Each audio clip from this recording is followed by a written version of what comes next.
What's up, you guys? This is Robert at Chicago Bears Plus on Twitter. Go ahead and follow me there for daily tweets and analysis.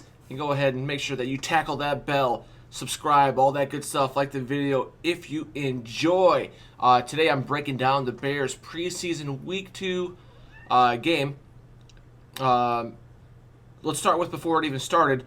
The big news was on Twitter. Long didn't even travel with the team. Everyone's speculating it's because of the fight.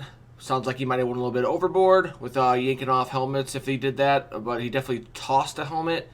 I'm not sure exactly what happened. It's an interesting story, but sounds like he was a bad boy and didn't get to go to New York. So that's where we are with that.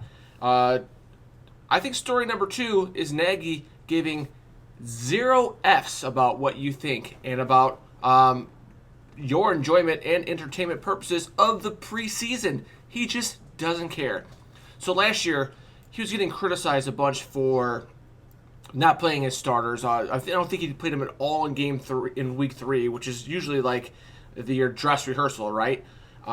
So it seemed to work out for him. Like, let's be honest. Like, the Bears were one of the top 5 least injured teams. You don't want your starters getting injured in these things, and they still perform very well throughout the season. Does it kind of suck not getting to see Trubisky out there, not getting to see Montgomery, who is I guess a number 2 or number 3? I mean, they started the game with Ryan Nall, who's might not even make the roster, might be in the practice squad, might be your 4th halfback, but probably not. So, I mean, we're talking, not only are we doing, just the starters, but then also a couple of your subs. And in the preseason, it's probably good for them to get work and get looks. You could probably have a better decision on personnel at the end of the preseason before cuts if you need to trade people. All those things, all great things, right? However, for entertainment purposes, not exactly what you love to see. Not crispy at all, folks. I feel both. I understand it, man. I get it. I hope you guys get it too. And it's going to make it up for a long preseason. It just makes the wait for real Bears football just a little bit longer. And it is very frustrating. However, I do want to say that I do get it. But speaking of, seeing your backups play against the Giants starters, I was a little underwhelmed by the Bears D on defense. Later on in the game, we did see some pass rush from Vaughters, but, I was discouraged by the pass rush and the way they let the offense move down the field on them. Just as just something to note. I know it's just backups, and I get it. I get all this, man. I understand who's in the game. So, for the crispy comments that you're going to leave on this video, I get it. And but on the other hand, it is nice. I thought that the Bears would smoke the preseason just because they're so deep on so many levels, and I didn't see that really depth showed off. You expect when you're first man down, the next guy up is supposed to be, you're supposed to have some depth there, and you should be not really noticed that much. And I get it. You have a team of backups that are not superstars, and that does make a difference. But I was a little underwhelmed. I was feeling pretty good about Ryan Nall. The kid's got some hands. The kid can run. He always falls forward. I thought he had a really good game. I mean, it wasn't super flashy stats, but he's a very serviceable player. The haters of Nall out there, I don't get it. I'm not saying he's a superstar. I mean, I might have compared him to Mike Allstott when he was coming out, but it is what it is. People look really good on college tape. Look at Matt Betts; he looked like the Canadian water boy. Who he does have some sneaky good get off. I'm not gonna lie, but he's probably gonna need to perform a little bit better this preseason to make this team. But yeah, Matt Betts, the Canadian water boy, as I coined it, pretty funny stuff there. And then Javon Williams and Ridley, they really stood out to me as looking like they know what they're doing. Chase Daniels loves throwing that comeback and finding Williams. He needs to add a little bit more to the repertoire, in my opinion. But those were some of the offensive guys that kind of stood out. Just as I'm just reading through some notes. And speaking of Chase Daniels, look, I get it. I tweeted out that I understand that I don't expect a good backup quarterback to win more than half of his games when he comes in. I I don't think that he would have, with the performance he did, was going to give us a chance to win a game.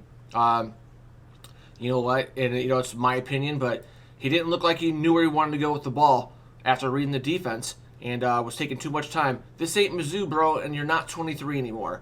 Them legs aren't as fast as he didn't even look as fast as he looked last year. So, running and escaping isn't always going to be the solution for you, my guy. You got to, make a read. You've been in this offense for a very long time.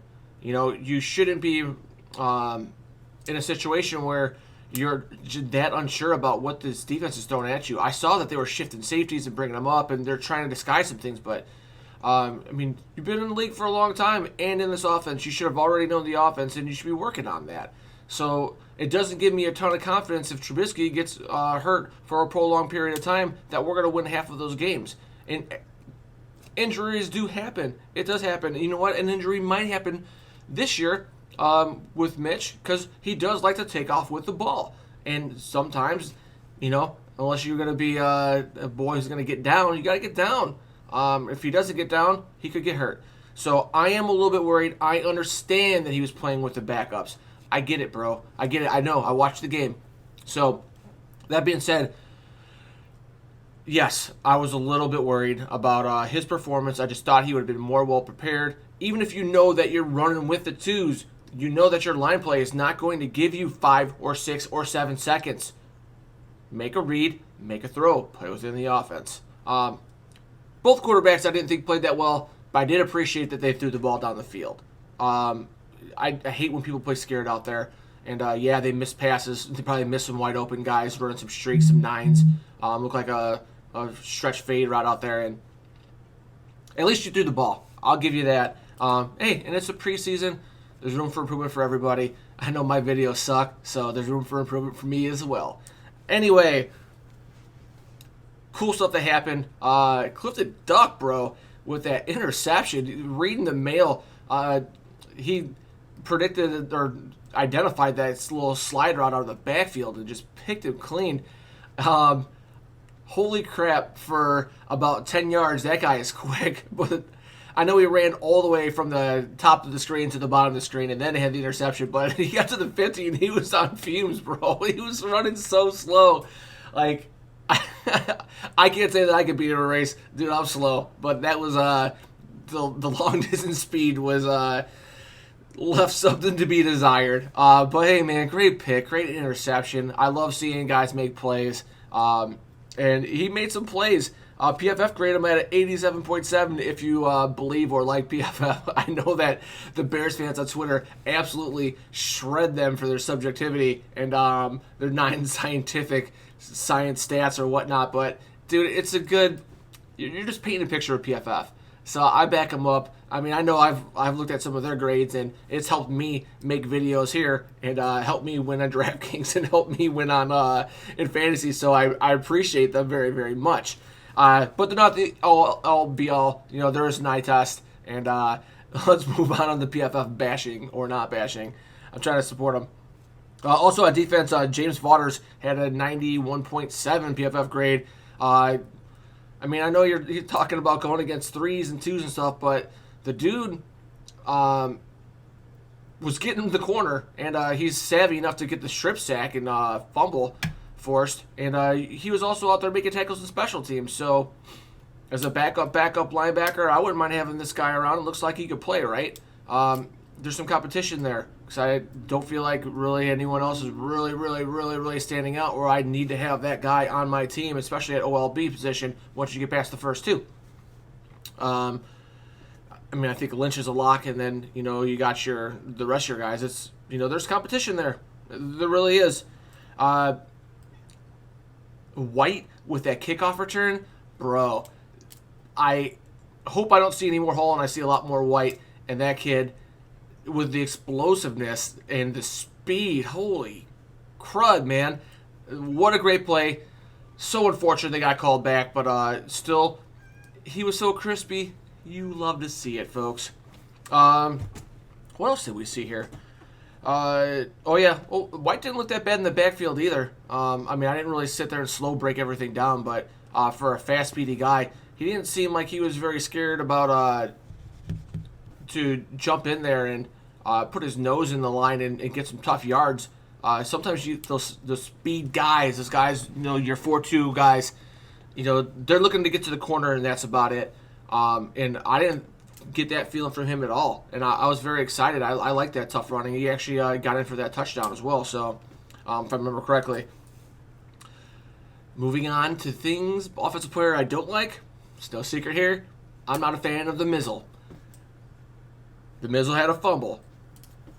Bye-bye, cut. I don't get it. Is he playing running back or is he playing wide receiver? Is he some sort of a hybrid?